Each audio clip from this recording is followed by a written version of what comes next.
So there was this lady, and I don't want to say a girl because I don't know how old she was, but she was, she had got dropped off at her, she had taken a bus to her family's house. Um, while they were on the bus, there was one other person that was on the bus as well. And the bus driver was telling him, she was like, "What is you doing? Just taking a tour of the city?" Because he'd been on there for a long time. So this girl, she was sitting on the bus with her kid, and she started having a conversation with the bus driver. And I guess she was getting frustrated while she was painting her nails. So the bus driver wound up painting her nails for her. And as she was driving the bus, she was also painting her nails the whole time. So then, after she finished painting her nails, she gave the nail polish to the girl, and the girl was like, "Thank you. Thanks for painting my nails. Now I don't have to do them." Because I guess she was doing them wrong, and it was kind of just making the bus driver feel some type of way, as if she was like a nail tech, and her pet peeve was somebody doing their nails wrong, or So she came to this stop, and then that's when she gave the nail polish back. She pulled in to the family's home, and the girl got out, and the bus driver got out with her. So I guess they got well acquainted, and she wanted to come into the gathering of her family.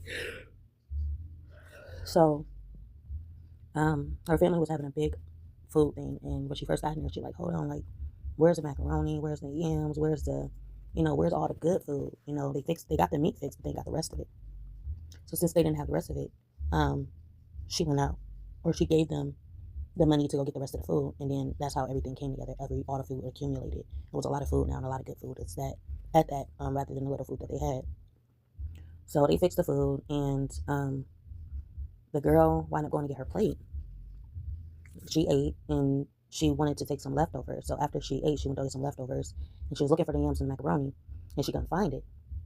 And she was like, "It must be put away." So she went in the food that was put away, but she could find a little bit of macaroni, and she couldn't find it all. So when she went to go grab the food, she noticed that, her brother started cleaning, like really deep cleaning around her food, as if, he didn't want her taking the food or something. So she felt some type of way. She felt a certain way. That didn't stop her from getting the food, though. So she still got her food. She kind of did feel kind of disgusted because in the midst of that, she had to stop what she was doing and clean around the area, because I guess a lot of the animals, a lot of dogs that they had started peeing all over the place, and she had to clean up. She had to mop that up, and by the time she was done, she had to go.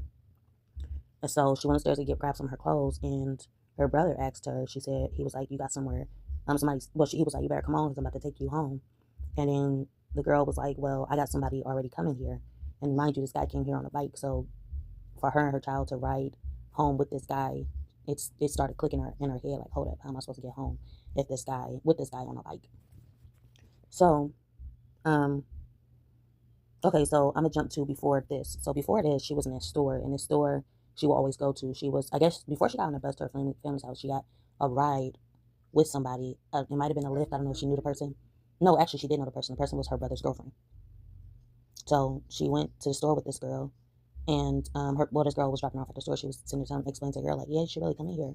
I got these earrings from here. I got this, these accessories from here. I got this hair from here. You should give it a chance, and come in and see what they're about." So the girl was like, she was listening to her and stuff like that, but she had to be somewhere, so she wound up leaving, and the girl went into the store, and she came back out. So before that moment, she was walking in this neighborhood, and this neighborhood like had a whole bunch of air conditionings, like everywhere you see. Like if you was a step far, you will see not only the homes, but you will see every single apartment filled with so many air conditioners. Like all you would see is air conditioners, piles of air conditioners. So, she had went in the home, like she was in a home, but she was it was her and her family.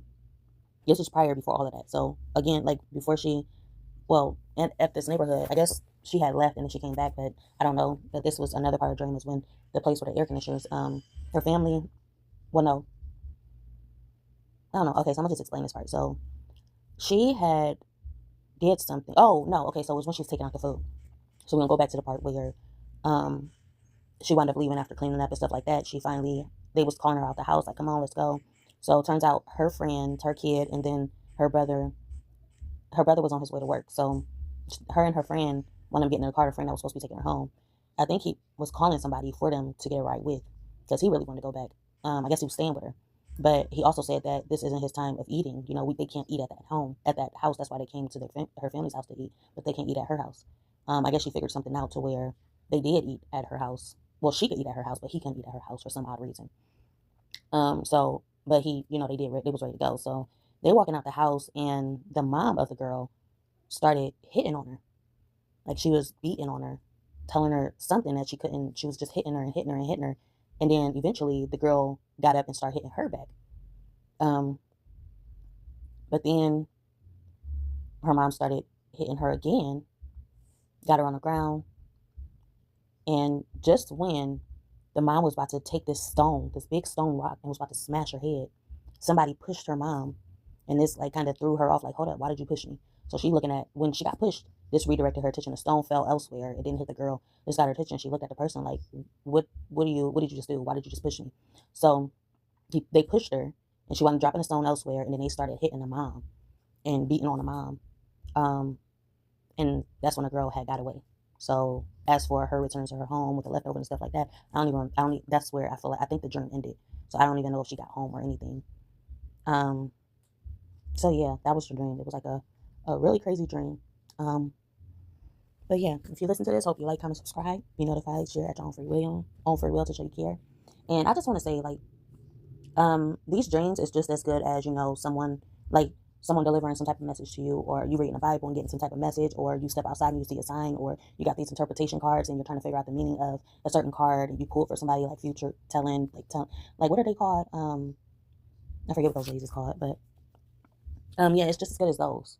So like, if you came across a certain moment in your life and you was kind of stuck, I feel like this is kind of how dreams are. Maybe this dream or something that happened in this dream is a warning for something that's going to happen in your life. So I feel like that's what dreams are. They're messages in disguise. And so yeah, as you listen to my dream journaling, I hope that you really listen to them, and if you do get something out of it, then cool. Email me at centeriesha6@gmail.com, or leave a message down below and let me know what situation you're in that kind of related or resonated to this dream when you were listening, because when you listen to stuff, you kind of get reminded of some instances or some experiences that you may have had in your life. So yeah, I'm gonna get out of here. Thank y'all for listening, and yeah, talk to y'all next time. Bye.